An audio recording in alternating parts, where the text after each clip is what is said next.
Hello दोस्तों, भूतों की कहानियाँ यूट्यूब चैनल में आप सभी का स्वागत है।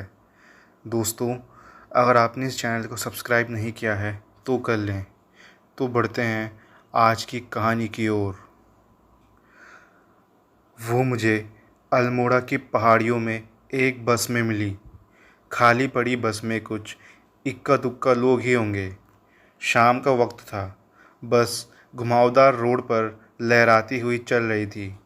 बाहर सूरज डूब रहा था। यहाँ बस के अंदर मैं उसके इश्क में डूब रहा था। वो बेपरवाह सी कुछ सोचती हुई बैठी हुई थी, कहीं खोई हुई। उसकी उदास सी आंखें ना जाने क्या राज लेकर बैठी हुई थी। मैं एकटक उसको देखे जा रहा था। देखने में पहाड़ी नहीं लग रही थी। सच बताऊं तो मैं उसकी खूबसूरती में एकदम खो गया था। अचानक से वो मेरी ओर पलटी और मैं सकपका गया। मेरी चोरी पकड़ी जा चुकी थी। उसने मुस्कुराकर मेरी ओर देखा और फिर उसने आंखों में उदासी भर ली, जैसे किसी मजबूरी की वजह से मुस्कुरा नहीं पा रही हो। फिर कुछ देर तक उसने पीछे मुड़कर नहीं देखा। सूरज डूब चुका था और बस में भी अंधेरा होने लगा था। तभी अचानक से बस झटका खाकर रुकी। वो उठी और एक नज़र मेरी तरफ मारते हुए तेज़ी से बस से उतर गई। वहाँ कोई बस स्टैंड भी नहीं था और आसपास कोई आबादी भी नहीं थी। फिर भी बीच में क्यों बस रुकी, ये सवाल मेरे दिमाग में कौन ही रहा था। तभी कंडक्टर बोला, कितनी बार बोला है, बस सही करा लो, रोज़ अटक कर रुक जाती है। बस तो सही है, पर यहाँ ऊंचाई ज़्यादा है तो यहाँ आकर अटक जाती है। पुरानी बस है ना, तो लोड नहीं ले पाती, ड्राइवर ने कहा। फिर ठहाका मार के बोला, कभी कभी तो हमें ये भूत प्रेत का चक्कर लगता है, ससुरी इसी जगह आकर अटक जाती है। अच्छा अच्छा, कम बातें बनाओ, शाम का टाइम है, लाइट जला लो और ऊपर वाले का नाम ले लो, वरना भूत भूत करोगे तो सच में आकर चिपट जाएगा, कंडक्टर ने घुड़की देते हुए कहा। बस चढ़ाई पर धीरे धीरे चढ़ रही थी। मेरी नज़र उस लड़की पर थी, पर कान उन दोनों की बातों पर। धीरे धीरे वो मेरी नज़रों से ओझल होती जा रही थी और मैं उसको देखे ही जा रहा था। फिर अचानक से वो पलटी, मेरी तरफ देखा और अंधेरे में कहीं गुम हो गई। मैं अपनी सीट छोड़कर आगे की सीट पर आकर बैठ गया और कंडक्टर से बात करने लगा। और कितना टाइम लगेगा? बस पहुंचने वाले हैं, कंडक्टर ने जवाब दिया। अभी कौन सी जगह थी जहां थोड़ी देर पहले बस रोकी थी, मैंने पूछा। कंडक्टर ने कहा, बस तो सीधे बस स्टैंड से चलकर बस स्टैंड पर ही रुकती है। मैंने याद दिलाते हुए कहा, अरे अभी 5 मिनट पहले जब वो लड़की उतरी थी। कंडक्टर ने भौचक्के के होकर कहा, कौन सी लड़की? हमने कोई बस नहीं रोकी। वो तो बस वहाँ जाकर अपने आप अटक जाती है, ऊंचाई पर लोड नहीं ले पाती। वहाँ तो हमसे कोई कहे तो भी बस ना रोके। वहाँ पास ही कब्रिस्तान का रास्ता जो है। वैसे तुमने कौन सी लड़की देख ली भैया? शाम को ही लगा ली क्या? कहकर दोनों ठहाका मारकर अजीब सी हंसी हंसने लगे। मैंने चुप रहना ही ठीक समझा। मुझे लग रहा था दोनों मस्ती के मूड में हैं, जो मुझसे मस्करी कर रहे हैं। मैं बस स्टैंड पर उतरा और ऑटो करके होटल की ओर चल दिया। एक तरफ तो मुझे उस लड़की की प्यारी सूरत आंखों में घूम रही थी, दूसरी ओर उन दोनों की बात दिमाग में घूम रही थी। मैंने अपने प्यार पर यकीन करना ज़्यादा ज़रूरी समझा और उसकी मीठी मीठी यादों में खो गया। मैं बस स्टैंड पर उतरा और ऑटो करके होटल की ओर चल दिया। एक तरफ तो मुझे उस लड़की की प्यारी सूरत आंखों में घूम रही थी, दूसरी ओर उन दोनों की बातें। सर सर सर, कहाँ खो गए सर? उस ऑटो वाले की आवाज़ से मेरी तंद्रा टूटी। सच बताऊं तो उतने से टाइम में मैं अपने स्वप्न सुंदरी के साथ एक रोमांटिक डांस तो कर ही चुका था। अब क्या करूं? मैं भी तो इंसान ही हूं ना। ऑटो वाला मुझे देखकर ऐसे चकित हो रहा था जैसे मैं कोई पागल हूं जो अपनी ही दुनिया में खोया हुआ रहता है। खैर, मुझे उससे क्या करना?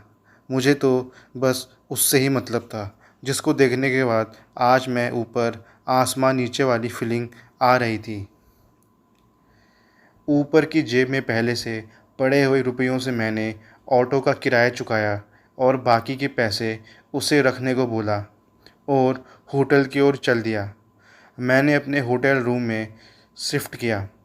थकान हो गई थी तो मैंने नहाने का फ़ैसला किया। हालांकि थोड़ी ठंड थी पर मैं नहाने चला गया। नहाते वक्त भी बस मुझे बार बार उसका ही ख्याल आ रहा था और आंखों के सामने उसकी उदास आंखें बार बार दस्तक दे रही थी। पता नहीं क्या था उसकी आंखों में, ना जाने क्या कहना चाहती थी। नहाकर सोचा क्यों न चाय पी ली जाए। कमरे में चाय पीने की जगह मैंने रेस्तरां में जाना ज़्यादा सही समझा। मैं थोड़ा मिलनसार आदमी हूँ और लोगों से बातचीत करने में यकीन रखता हूँ। नई जगह, नए लोग और नए अनुभव मुझे बहुत पसंद है। इन सब में आपको ये तो बताना भूल ही गया कि मैं यहाँ कंपनी एक प्रोजेक्ट की वजह से आया हुआ था और अभी फ़िलहाल तो मुझे यहाँ लंबे समय तक रुकने के निर्देश थे। खैर, मैं नीचे रेस्टोरेंट में पहुँच गया और चाय का ऑर्डर दे दिया। रेस्टोरेंट में ज़्यादा भीड़ नहीं थी तो मैं वहाँ फ्री बैठे वेटर से मूड मारने लग गया। बातों बातों में उसने बताया कि बस स्टैंड यहाँ से ज़्यादा दूर नहीं है। ऑटो वाला अपना बिल बनाने के लिए ही आपको घुमाकर लाया था। मैंने मन ही मन उस ऑटो वाले को गाली दी, या फिर सोचा कि चलो अच्छा है, उसकी वजह से ही मैं सपने में ही सही अपनी स्वप्न सुंदरी के साथ रोमांटिक डांस तो कर पाया। चाय के बिल पे करने के लिए मैंने पर्स निकाला तो पैरों के नीचे से ज़मीन निकल गई। मेरी हालत बहुत ख़राब हो गई, जैसे आज ही उस युवा की हो जाती है। खैर, मेरा पर्स मुझे छोड़कर जा चुका था। उसमें सब ज़रूरी चीज़ें थी, मेरा आधार कार्ड, मेरे एटीएम और कुछ कागज़। इसलिए पर्स का मिलना ज़रूरी था। मैंने जेब में पड़े खुले पैसों से चाय का बिल चुकाया और होटल के अंदर जिस रास्ते से आया था उसको नज़र मारते हुए वापस रूम तक पहुंचा। पर सब जगह देखने पर भी वहां पर्स नहीं मिला। अब संभावना थी कि या तो उस ऑटो में गिरा हो या उस बस में। ऑटो में मिलना तो नामुमकिन था। सोचा बस में ही देख लिया जाए, शायद मिल जाए। बाहर निकलकर देखा तो इक्का दुक्का ऑटो खड़े थे। पता नहीं इतनी जल्दी होने के बावजूद क्यों मैंने पैदल जाना सही समझा। शायद मैं वहाँ के रास्ते से वाकिफ़ होना चाहता था। वहाँ किसी से रास्ता पूछकर मैं रास्ते पर नज़र डालता हुआ बस स्टैंड की ओर जाने लगा। बस स्टैंड पहुँचने में मुश्किल से 10 मिनट लगे। मैंने उस ऑटो वाले को मन ही मन शुक्रिया कहा, जिसकी वजह से मुझे थोड़ा और समय मिल पाया। खैर, बस स्टैंड ज़्यादा बड़ा नहीं था और भीड़ भाड़ भी ज़्यादा नहीं हो रही थी। आधे से ज़्यादा एरिया में अंधेरा था और बस लाइन से लगी हुई थी। मैं अपनी बस को ढूंढने लगा। बस के गेट का बाहर एक कुत्ता बैठा हुआ था जो सो रहा था। उसने मेरी ओर देखा और फिर से सो गया। मैंने दरवाज़ा खोला तो पहले से ही खुला हुआ था। मोबाइल की लाइट जलाई और अंदर जाकर देखने लगा। वहाँ उसी सीट के नीचे मेरा पर्स पड़ा हुआ था। जब मैंने सीट बदली थी शायद तभी गिर गया होगा। मैंने तुरंत उसे उठा लिया। सब कुछ सुरक्षित था। यात्रा की थकान हुई तो मैं गहरी नींद में सो गया। रात के वक्त नींद में मुझे महसूस हुआ कि कोई मेरे कमरे में आया और आकर चला गया। गहरी नींद में था। मुझे लगा शायद कोई सपना देखा होगा, पर सुबह उठकर देखा मैं तो होटल में था। तो कोई कैसे अंदर आ सकता है? हो सकता है मेरा भ्रम हो। मैं नहा धोकर तैयार हुआ तो रात वाले रुमाल का ख्याल आया। रात में टेबल पर ही तो रखा था। यहाँ वहाँ कपड़ों में, तकिए के नीचे, सब जगह खोज मारा पर कहीं नहीं मिला। मैं परेशान हो गया। उस होटल में 3 रूम पर एक वेटर लगा हुआ था। मैंने रिसेप्शन पर कॉल करके उसको ऊपर बुलाया और पूछा कोई मेरे रूम में आया था क्या। उसने कहा, सर रूम अंदर से लॉक रहता है, ऐसे कोई अंदर नहीं आ सकता। उसने पूछा, कुछ हुआ है क्या? कुछ सामान चोरी हुआ क्या? मैंने कुछ सोचते हुए कहा, कुछ नहीं, तुम जाओ। वो रात के खाने की प्लेट्स उठाने लगा। तभी उसकी नज़र टेबल पर रखे कोयलों पर पड़ी और वो हैरान होकर बोला, साहब ये आपने रखे हैं यहाँ? मैंने देखा तो वहाँ कुछ कोयले पड़े हुए थे। आश्चर्य की बात है, रुमाल देखने की जल्दबाजी में मेरी नज़र कैसे नहीं पड़ी। टेबल पर कोयले बिखरे पड़े थे, जैसे आज जले हो। वो वेटर उनको देखकर सकपका गया और सिर्फ प्लेट लेकर वहाँ से चला गया। मुझे वेटर का व्यवहार कुछ अजीब लगा। उससे भी अजीब लगा कि ये कोयले मेरे रूम में कहाँ से आ गए, और उससे भी अजीब, जब रूम अंदर से बंद था तो रुमाल कहाँ गायब हो गया। सब सामान यहीं रखा हुआ था, तो सिर्फ क्या कोई रुमाल लेने क्यों आएगा? मैं भूत प्रेत में यकीन नहीं रखता था। मुझे स्टाफ पर ही शक हो रहा था कि कोई मुझे नींद में समझकर आया है और जल्दबाजी में कुछ हाथ नहीं लगा तो रुमाल ही ले गया। मेरी एक गंदी आदत थी, किसी चीज़ के पीछे पड़ जाऊं तो उसको ढूंढ कर ही रहता था। मैं होटल के रेस्टोरेंट में गया तो वो वेटर भी वहाँ सर्व कर रहा था। मैंने उसको इशारे से बुलाया। वो आया और बोला, क्या हुआ साहब? मैंने पूछा, तू वो कोयला उठाकर लेकर क्यों नहीं गया? वो सकपका गया और बोला, मैं बोलता हूँ किसी को वो उठा लेगा। मैंने थोड़ा सख्ती से पूछा, तूने क्यों नहीं उठाए और तू घबरा क्यों गया था? बोल, तू ही आया था ना रात को रूम में? वो बोला, नहीं साहब, आपके कमरे में रात को कोई चुड़ैल आई थी। हो सकता है उसका कोई सामान गलती से आपके पास आ गया हो, जिसको वो लेने आई हो।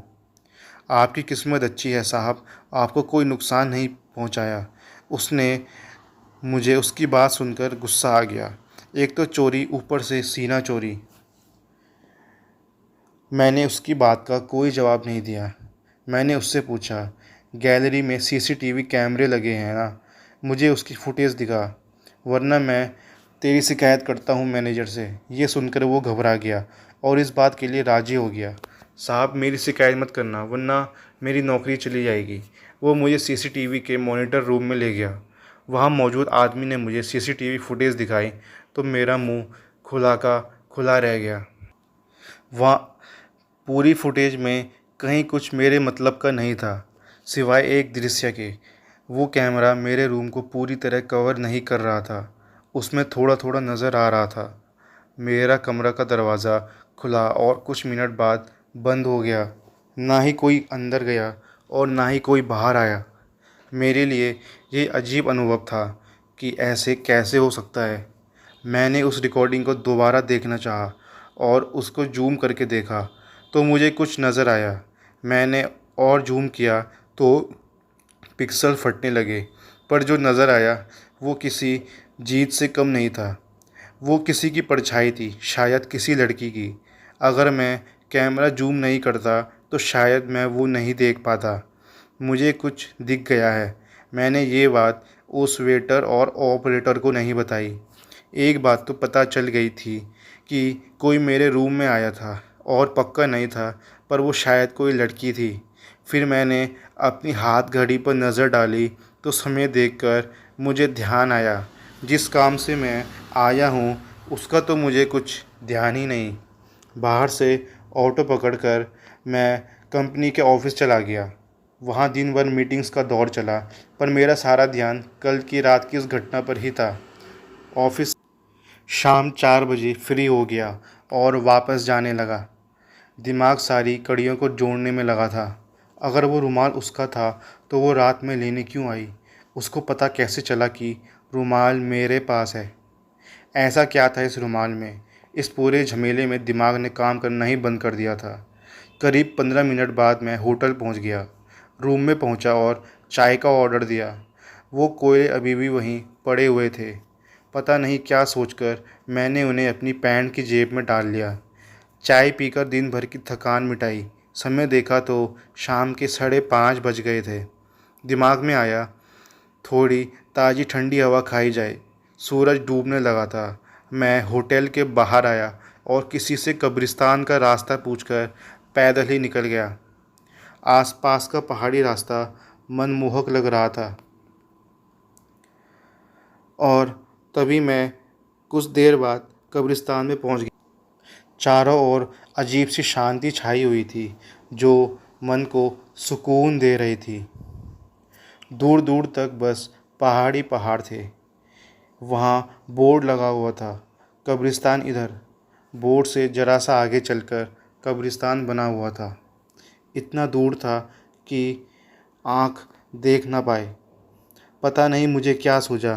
मैंने जेब में हाथ डालकर उसको मन ही मन याद किया और वहीं पास के एक पत्थर पर बैठ गया।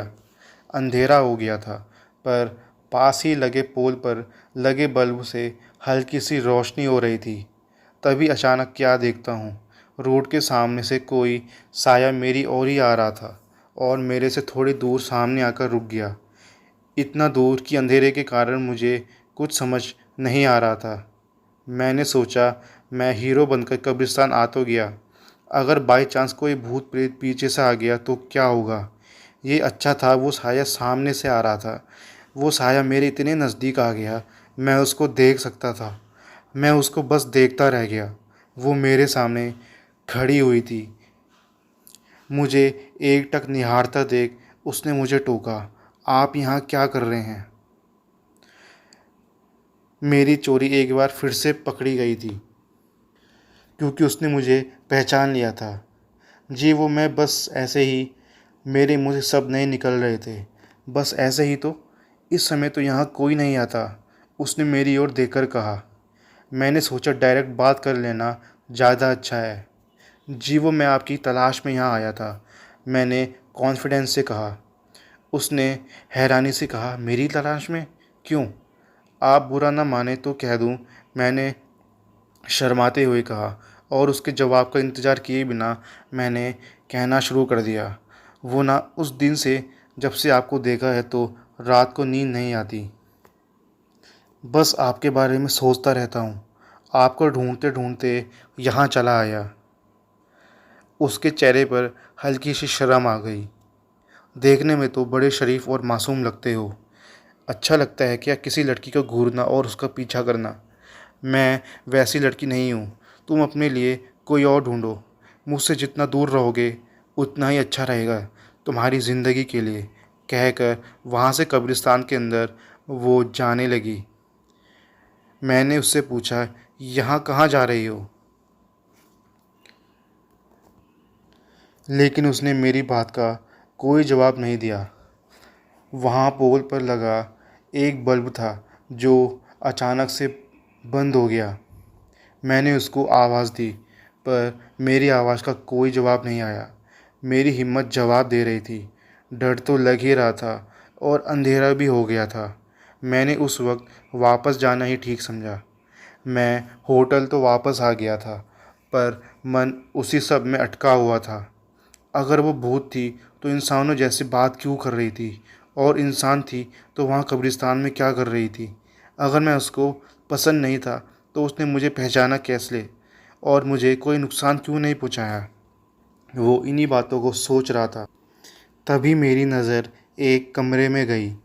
मैंने कमरे में टॉर्च चारों ओर दौड़ाई तो देखा एक दीवार पर एक प्लेटफॉर्म बना हुआ था।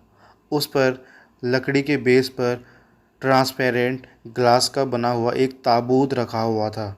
मैं उस प्लेटफॉर्म के पास गया और ताबूत पर रोशनी मारी तो मेरी आंखें फट के बाहर आ गई। उसमें एक लड़की की लाश रखी हुई थी। मेरी सब हेकड़ी निकल गई। मेरे मुंह से एक भी शब्द नहीं निकला। नैन्सी! मेरा दिमाग बस फटने को था। नैन्सी तो कब्र में आराम कर रही थी। उस लड़की का नाम नैन्सी था। फिर मैंने सोचा, फिर उसकी लाश यहाँ क्या कर रही है? कितनी सुंदर लग रही थी वो मरने के बाद भी। फिर दिमाग में ख़्याल आया कि उसको मरे हुए लगभग 2 साल हो चुके हैं, फिर भी कोई बदलाव नहीं। कुछ तो भेद है। या तो ये जिंदा है या चुड़ैल है या मर गई है। मेरा दिमाग भी अंधेरे में एकदम घुप हो गया था। उस ताबूत के पास ही एक कांच के बॉक्स में 3 गुड़िया रखी हुई थी। मैंने ध्यान से देखा तो एक गुड़िया की आंखें बंद थी और एक गुड़िया की आंखें खुली हुई थी और एक गुड़िया को कपड़े की साड़ी पहनाकर उसको किसी स्त्री का रूप दे रखा था। उन कपड़ों से बनी गुड़ियाओं को देखकर मुझे किसी काले जादू का एहसास हुआ। मैं खड़ा खड़ा अभी ये सब सोच ही रहा था, तभी मुझे लगा अचानक किसी ने मेरे कंधे पर आकर हाथ रखा। मैं घबरा गया कि मेरी चोरी पकड़ी गई। आज तो मैं नहीं बचूंगा। मैंने पीछे पलटकर देखा तो मेरी रूह कांप गई। मेरे हाथ से टॉर्च छिटक कर ज़मीन पर गिर गई, पर उसमें से अभी भी रोशनी हो रही थी और कमरे में फैल रही थी। नैन्सी बिल्कुल मेरे पीछे खड़ी थी। मैं उछलकर एकदम उससे दूर खड़ा हो गया। मैं ज़ोर से चिल्लाया, पर यह क्या! मेरे गले ने मेरा साथ नहीं दिया। मेरी आवाज़ मेरे गले में दबकर ही रह गई। मन ही मन में आवाज़ निकली, नैन्सी की आत्मा। वो मुझसे थोड़ा सा दूर खड़ी हुई थी। मुझे वहाँ पर बहुत अजीब लगा, इसलिए मैं वापस से उसी कब्रिस्तान में चला गया। वहाँ नैन्सी की कब्र को आज बेहद खूबसूरत तरीके से सजाया गया था। उसकी कब्र के चारों ओर मोमबत्तियाँ इस तरह जल रही थी कि उसकी कब्र को एक आकृति दे रही थी। पूरी कब्र को गुलाब के ताज़ा फूलों से सजाया गया था और इत्र की महक से पूरी कब्र महक रही थी। तभी वातावरण अचानक में एक में रोशनी 2-3 बार चमकी और बुझ गई। वो साए फिर से चलने लग गए और उन्होंने कब्रिस्तान की बाउंड्री पार की और आगे बढ़ने लगे। इतने सन्नाटे में भी इतनी सावधानी में कदम आगे बढ़ रहे थे कि उनके कदमों की आवाज़ बिल्कुल भी नहीं आ रही थी। थोड़ी देर बाद वो सभी साए सावधानीपूर्वक उस मनहूस मकान के उस काले गेट को पार करके उस मकान की दीवार पर पाइप के सहारे चढ़ने लगे। कुछ ही देर में सभी साए छत पर थे। वही कमरा आज कुछ अलग रंग से रंगा हुआ था। उस कमरे की 3 दीवार काले रंग से रंगी हुई थी। सिर्फ एक दीवार वैसी की वैसी थी जिस पर उस शैतान की पेंटिंग बनी हुई थी। फर्श भी आज गहरे काले रंग से रंगा हुआ था। बीच में रखी टेबल पर वही दिल के आकार की लड़की का बोर्ड रखा हुआ था। उस गोल टेबल के चारों ओर गोलाई में मोमबत्तियां जल रही थी। एक कुर्सी पर नैन्सी बैठी हुई थी, एकदम उदास सी। उसके सामने एक कुर्सी पर 2 लोग बैठे हुए थे, वो भी काले रंग के कपड़े पहने हुए थे। कुल मिलाकर बेहद ही डरावना वातावरण। इतने में ही वहाँ एक औरत आ गई। उस औरत ने उस लकड़ी को उठाया और गुड़िया के पैर में चुभो दिया। गुड़िया के पैर में चुभते ही सामने कुर्सी पर बैठी नैन्सी के पैर से खून निकलने लगा और वो तड़पने लगी और कुर्सी से गिर गई। उसको देखकर वो औरत ज़ोर से हंसने लगी। अचानक से वो लकड़ी का बोर्ड फिर से कंपन करने लगा और उसके पहिए ज़ोर ज़ोर से हिलने लगे। इस बार उसकी पेंसिल घूमी और किसी तोप की तरह सीधी हो गई और उस लकड़ी के बोर्ड से निकलकर उस औरत पर किसी रॉकेट की तरह चल गई। उस औरत ने अचानक अपने आप को साइड करके उस पेंसिल से बचा लिया। अब वो दिल के आकार का लकड़ी का बोर्ड गोल गोल उस टेबल पर घूमने लगा और फिर उस औरत पर लपक पड़ा। इस बार फिर से बाल बाल बच गई थी वो औरत। तभी नैन्सी उस कुर्सी से खड़ी उठ गई और अचानक हवा की तरह आकर कुर्सी पर बैठ गई और उस सामने बैठी औरत के सामने आंखों में आंखें डालकर बोली, तूने मुझे अपनी बातों में फंसाया, मुझे मौत के मुंह में ढकेल दिया, मेरी वो हालत कर दी कि मुझे आत्महत्या करनी पड़ी। अब तो क्यों इस लड़की के पीछे पड़ी है? तुझे समझ नहीं आता कि जो काम तू चाह रही है वो कभी संभव नहीं है। तू कब समझेगी पागल औरत? अब भी वक्त है, संभल जा। इस लड़की को छोड़ दे और मेरे शरीर को दफनाकर मेरी आत्मा को मुक्ति दिलवा दे। शायद तेरे गुनाहों की सज़ा कुछ कम हो जाए। अपना ये पागलपन छोड़ दे। इतना सुनना था कि वो औरत गुस्से से पागल हो उठी और ज़ोर से चिल्लाई, मेरी गुलाम मुझे ही सिखा रही है। उसकी बात सुनते ही नैन्सी किसी जानवर की तरह हाथों और पैरों पर चलने लगी और कमरे की तीनों दीवारों पर चक्कर काटने लगी।